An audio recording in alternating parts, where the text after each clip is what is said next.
Walk into a grocery aisle in 2026 and you can feel it before you can fully explain it. The shelf is still there, the products are still there, but something has changed. The gaps are a little wider. The packages are a little smaller. The price tags look like they were rewritten overnight. And the strange part is, most people blame themselves first. They think they are imagining it, or that they are just not shopping well enough.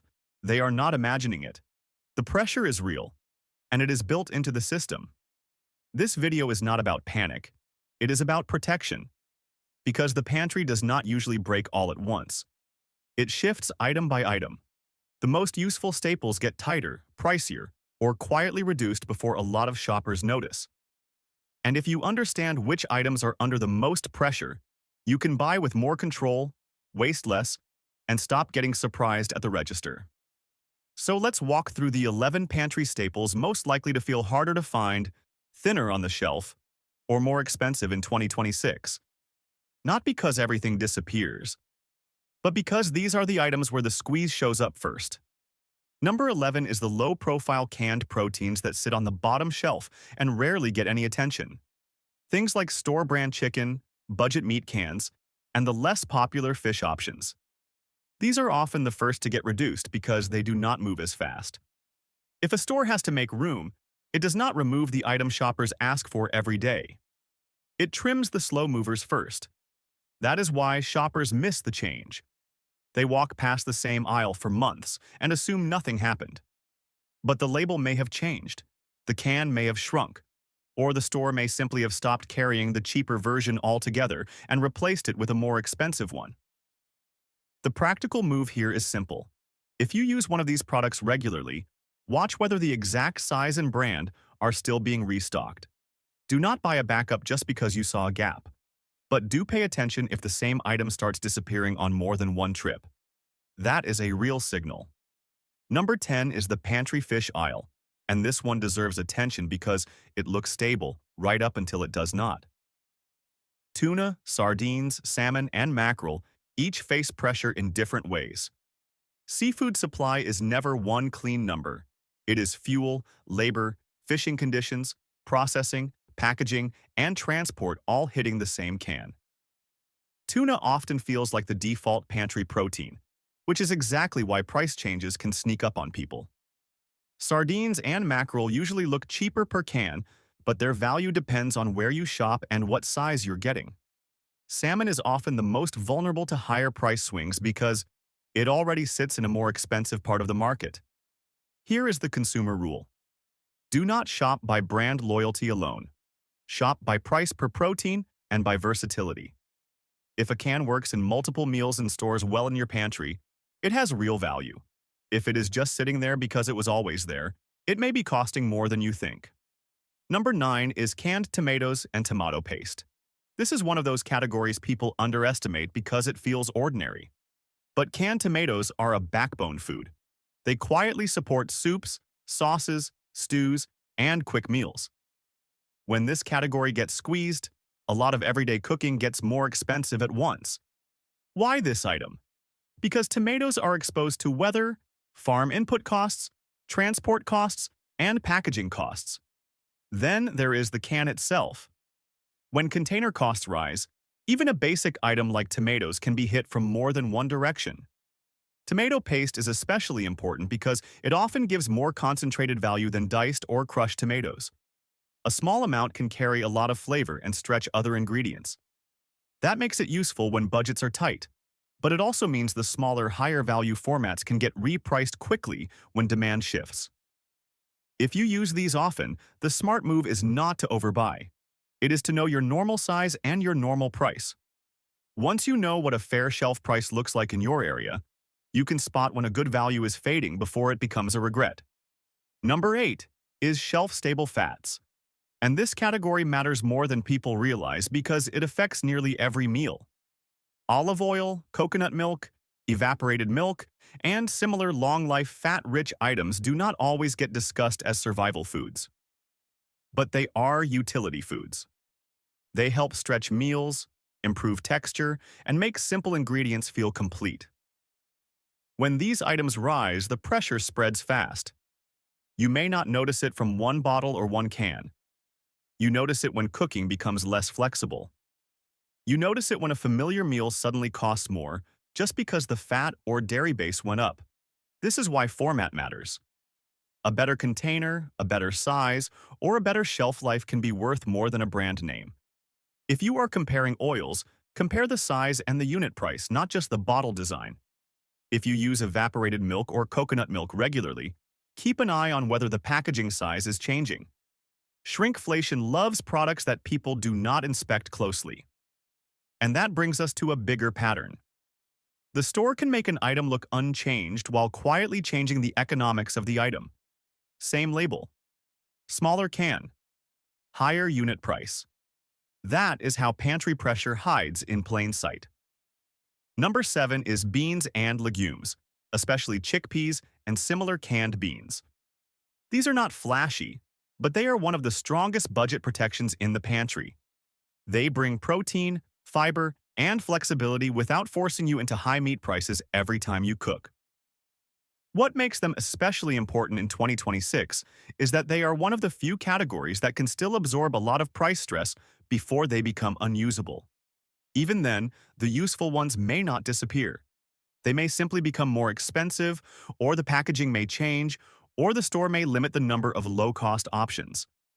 A lot of shoppers overlook how much value is hidden in the can itself.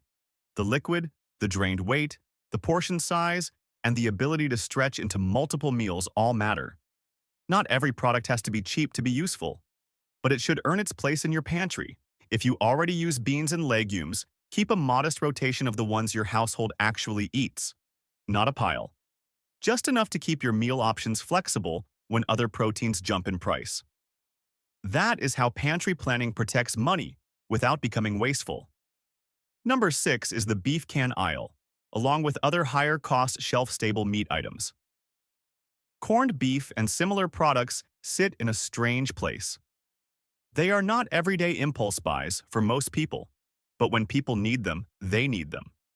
That makes them vulnerable to both ingredient costs and packaging costs. This is where the pressure gets layered. Beef prices can rise. Processing costs can rise. Container costs can rise. Retailers can also tighten shelf space and keep only the higher margin version, so the item may not vanish. It may simply become a worse deal. Dairy cans, like evaporated milk, also feel this pressure from more than one direction. They are not luxury items. They are quiet utility products. But when costs rise across the whole chain, they often get repriced without much warning. The practical move here is not to fear these items. It is to be selective. If you actually use them, buy only what you will use before the date turns. These are the kinds of pantry goods where overbuying creates waste faster than protection. Shelf life matters. Rotation matters. The point is to keep control, not fill cabinets for the sake of it. Take a breath here because this is the pattern so far, and once you see it, you cannot unsee it. The pressure is not just one thing. It is multiple small forces hitting the same aisle at the same time. Input costs, transport, packaging, store margin, and shelf space all stack together. Then shrinkflation and SKU cuts make the change harder to spot. That means the right question is not, why is everything so expensive? The better question is, which items in my pantry are the most exposed to quiet change? If you can answer that, you stop reacting emotionally and start noticing patterns early. That is a real form of consumer power. And here is the good news. The remaining items are the most useful long-term basics.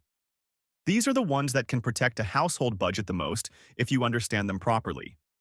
Number 5 is canned fish again, but now from the value angle. The reason this category matters is that it can be a surprisingly efficient protein source when compared with higher-priced fresh options. That is why price pressure here matters so much.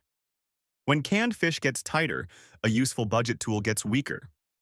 Tuna is often the familiar choice, but sardines and mackerel can be even better value if you already know how you like to use them. Salmon tends to be more sensitive to market pressure because the base cost is higher. That means the gap between items can widen fast. If you are building a pantry for stability, think in terms of usefulness, not trend. What stores well? What you will actually eat. What gives you flexibility when fresh prices climb? That is the filter.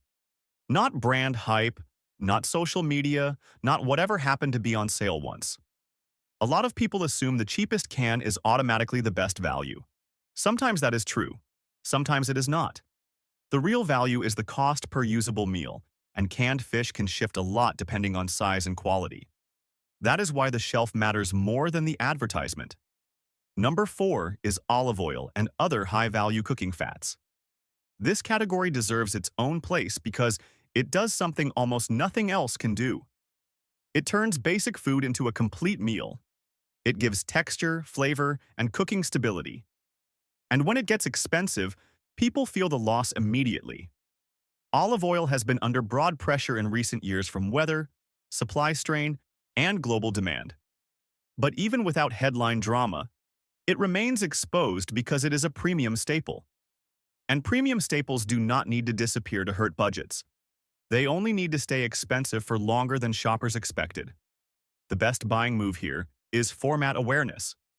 A tin, a bottle, a size, a storage condition. These matter.